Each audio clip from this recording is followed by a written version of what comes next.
So hello everyone, আমি সুপর্ণা আর আমার একটি নতুন ভিডিওতে তোমাদের সবাইকে ওয়েলকাম। তো দেখো, এখন আমি রেডি হয়ে বেরিয়ে পড়েছি। আর হ্যাঁ, আজকে কিন্তু কোনো জায়গায় কোনো নেমন্তন্ন বাড়িতে ঘুরতে যাওয়ার কোনো ভিডিও নয়। আজ হচ্ছে আমরা সবাই মিলে ঘুরতে যাচ্ছি, তো সেই দিনের ভিডিও। তো আমরা এখন রেডি হয়ে বেরিয়ে পড়েছি, আর হাবড়া স্টেশনে পৌঁছে তো একটা টিকিট কেটে নিয়েছি। আর এখন আমরা কোথায় যাচ্ছি জানো? আমরা যাচ্ছি ওয়াটার পার্কে, বিড়া ওয়াটার পার্ক। তো বাড়ি থেকে প্রথমে বাজারে এলাম, বাজার থেকে অটো করে হাবড়া এলাম, আর হাবড়া থেকে ট্রেন ধরে আমরা যাচ্ছি বিড়ায়। তো বিড়ায় আমরা পৌঁছে গেছি। স্টেশনে পৌঁছে আমরা ওখান থেকে একটা টোটো নিয়ে নিয়েছি। আর হ্যাঁ, আমাদের না টোটো কাকুদের বলতে হয়নি যে কোথায় যাবো, কারণ তারা নিজেরাই আমাদের বলছিল যে বিড়া ওয়াটার পার্কে যাবে, কারণ আমরা ছাড়াও অনেকেই টোটোতে ছিল। তো প্রথমে আমরা ওয়াটার পার্কের সামনে গেলাম, আর ফার্স্টে টিকিট কেটে নেওয়ার পালা। আর এখানে দেখেছো তো, দুটো লাইন আছে। একটা লাইনে ক্যাশে পেমেন্ট হয়, আর একটা লাইনে হচ্ছে অনলাইন পেমেন্ট। তো যে যেরকমভাবে পেমেন্ট করবে সে সেরকমভাবে পেমেন্ট করতে পারে। তো আমরা ক্যাশ পেমেন্ট করেছিলাম, তো আমাদের তাড়াতাড়ি হয়ে গেছে। তো এখন আমাদের ভেতরে যাওয়ার পালা। চলো তোমাদের ভেতরে যেতে যেতে সবটা তোমাদের দেখাচ্ছি। আর তোমরা যারা আমার মতো এরকম খুঁতখুঁতে পাবলিক আছে, যারা ড্রেস নিয়ে খুব খুঁতখুত করো, তারা নিশ্চয়ই বাইরে থেকে ড্রেস কিনে নিয়ে আসবে।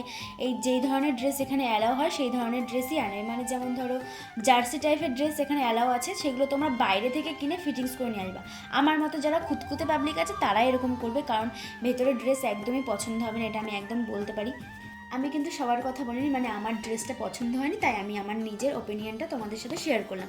এই দেখো আমাকে ঠিক কীরকম লাগছে দেখে। আমরা তো ফার্স্টে সবাই ড্রেসটা চেঞ্জ করে নিয়েছি। আর হ্যাঁ, যারা এখান থেকে রুম নিতে চাও তারা তো আলাদা করে রুম নিতে পারো, কিন্তু যারা রুম নেবে না, নিজের ব্যাগপত্র রাখার জন্য আলাদা করে একটা লকার নিতে পারো। কিন্তু সেই লকারটা নেওয়ার জন্য সবাইকে 100 টাকা করে দিতে হবে, আর লকারের চাবিটা নেওয়ার জন্য তোমাকে 200 টাকা ওখানে জমা রাখতে হবে। টোটাল 300 টাকা তোমাকে ওখানে দিয়ে রাখতে হবে। আর যখন তুমি লকারের চাবিটা ওদেরকে ফেরত দেবে, তখন ওরা তোমাদের 200 টাকা রিটার্ন করে দেবে। তো এটাই হচ্ছে ওখানকার নিয়ম।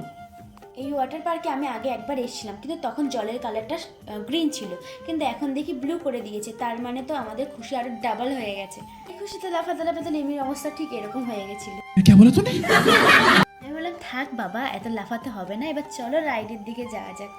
আমার অবস্থা তো দেখেছো, রাইডের দিকে যাওয়া বলে ঘুরতে ঘুরতে রাইডের দিকে চলে গেলাম। আর রাইডের ভিডিওগুলো না তোমাদের সাথে শেয়ার করতে পারিনি, কারণ সেই টাইমে আমাদের ফোনটা ছিল লকারে।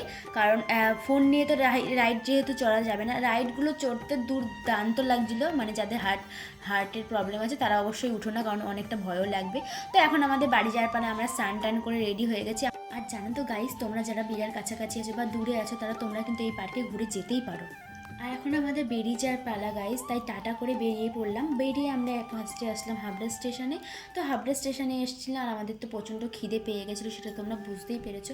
ফার্স্টে খেয়ে নিলাম লস্যি, দেন খেলাম আমরা বাচ্চার বিরিয়ানি থেকে বিরিয়ানি।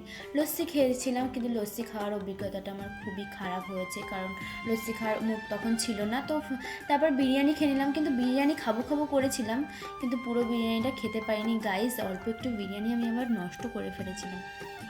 বিরিয়ানি খাওয়া কমপ্লিট করে আমি চলে গেলাম বাড়ির দিকে। আর বাড়ি আস্তে আস্তে দেখি আকাশের অবস্থা খুবই খারাপ হয়ে রয়েছে। তো যতটা পেরেছি আমি তোমাদের সাথে সব কিছু শেয়ার করার চেষ্টা করেছি। আর আজকের ভিডিওটা আমি এই পর্যন্ত এন্ড করছি। ভালো লাগলে অবশ্যই একটা লাইক করে দিও। টাটা গাইস, দেখা হবে পরের কোনো ভিডিওতে।